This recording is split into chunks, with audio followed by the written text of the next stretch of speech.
ঢাকায় কিছু গোলাপি বাস চালু করা হয়েছে। এই কথাটা আমরা ইংরেজিতে কিভাবে বলতে পারি? চলুন প্র্যাকটিস করি। প্রথমে আমরা ভোকাবুলারি পড়ব। কিছু মানে কি? সাম, পিঙ্ক বাসেস গোলাপি বাস, হ্যাভ বিন লঞ্চড চালু করা হয়েছে। এটা প্যাসিভে আছে, কে চালু করছে সে নাই, এজন্য এটা প্যাসিভ।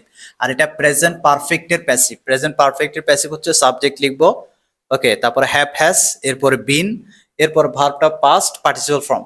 ওকে, ঢাকায় কিছু গোলাপি বাস চালু করা হয়েছে। তাহলে চালুটা করছে কে? সে কিন্তু সাবজেক্টে নাই। কাজটা কে করছে? সে সাবজেক্টে নাই, এজন্য বাক্যটা প্যাসিভ। কিন্তু কি চালু করছে? কিছু গোলাপি বাস। সো সাম pink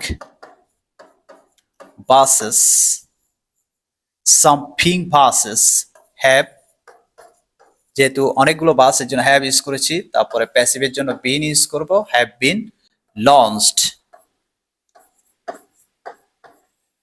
এটা V3 form, have been launched, have been launched, এটা V3 ফর্ম। তাহলে কি লিখলাম?